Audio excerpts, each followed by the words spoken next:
Hello, I'm Ann Hoffanayan. I'm a licensed real estate agent in the state of Florida. This is Rhodes Home Realty. Today we're going to talk about the seller's disclosure. And my experience is in the state of Florida. What I'm going to tell you is based on that experience in Florida. So if you have, if you're doing real estate, buying a home or selling a home outside of Florida, I advise you to talk to a real estate agent or a real estate attorney if you have questions as to the disclosure, if you have to fill one out if you're a seller, if it is required for the sale of real estate property. And we're talking about residential real estate property. So in Florida, a seller of a home must disclose. Notice I didn't say should. They must. It is law that they disclose everything they know that is wrong with the house. So a seller must disclose all known defects or damage to their property. When a seller of a home knows of facts materially affecting the value of the property which are not readily observable and are not known to the buyer, the seller is under a duty to disclose them to the buyer. So disclosure of known defects of a residential real estate property is what we call the seller disclosure.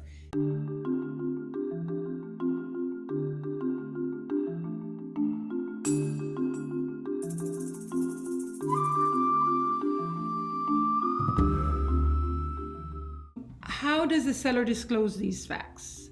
How does the seller disclose these defects?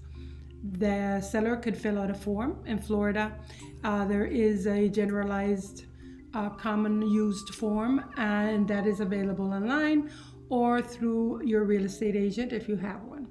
They're pretty common and easily to fill and very understandable. And we will talk a little bit more about the one that we use in Florida.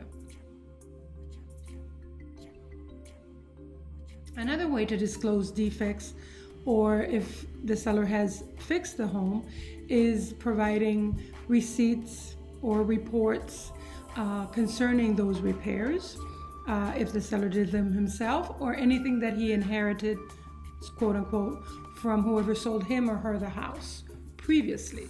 That's one way to disclose things about the property. The seller's property disclosure is going to have many things that it'll ask. It has 4 pages, and there are many questions that you answer yes, no, or I don't know. You're going to name or write down the property address.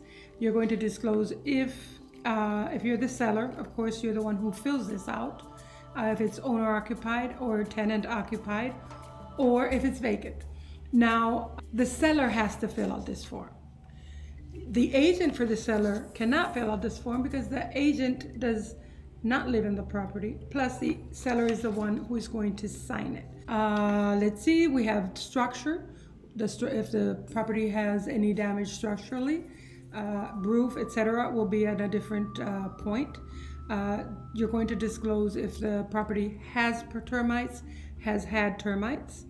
If there has been any water intrusion. Let's say that one day there was some rain and the property had some flooding through one of the doors and it reached part of the flooring. You're going to disclose that.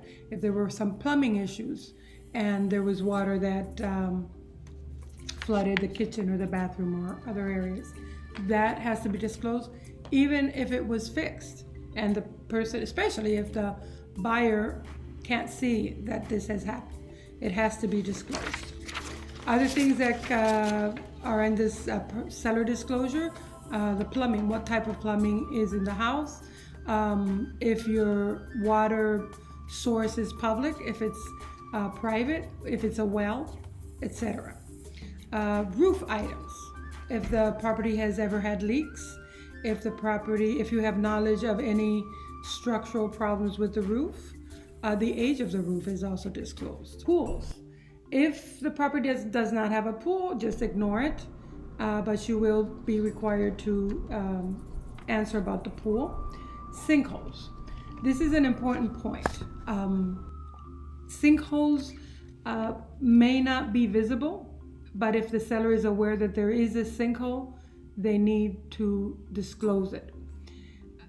In the form, it states, and it notes, when an insurance claim for sinkhole damage has been made by the seller and paid by the insurer, and that is a section 627 of the Florida law.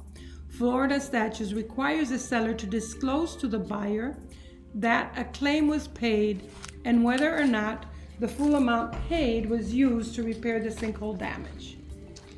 So, does past or present setting, soil movement, or sinkholes affect the property or adjacent properties? Some of this may not be visible to the eye, so it needs to be disclosed. Another point, homeowners association restrictions, boundaries, access roads, things that are in the HOA guidelines that the person should know about, parking issues, etc., need to be disclosed. Environmental, was a property built before 1978?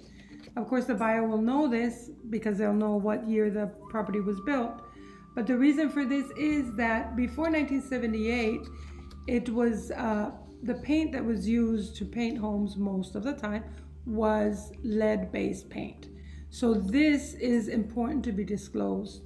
And there's usually a disclosure, aside from the seller's disclosure, that states that the property was built before 1978, so the buyer should be aware that it could have been painted with lead-based paint. Now, in terms of the government point, permits and all these things should be disclosed. Are there any improvements located below the base flood elevation? Have any improvements been constructed in violation of applicable law or flood guidelines, etc.? So if the seller is aware of any of these things, permits that are not, permits that have not been drawn with the county for building something inside, outside the house, etc., the seller must disclose. There is also a point of the Foreign Investment in Real Estate Property Tax Act that has been included in the seller disclosure. Why is that? Because if a foreign person owns the property, there are tax issues concerning that foreign person and certain things that have to be done by the title company, but you as a buyer need to be aware because it could delay the closing. So this is what I wanted to share with you concerning disclosures and the seller's disclosure, and it is important for the seller to fill it out. And in conclusion, it is also important for the buyer to read it. I advise that before you put an offer to a property that you read the seller's disclosure, because depending on what you see there, you'll decide if the property is feasible for you or not.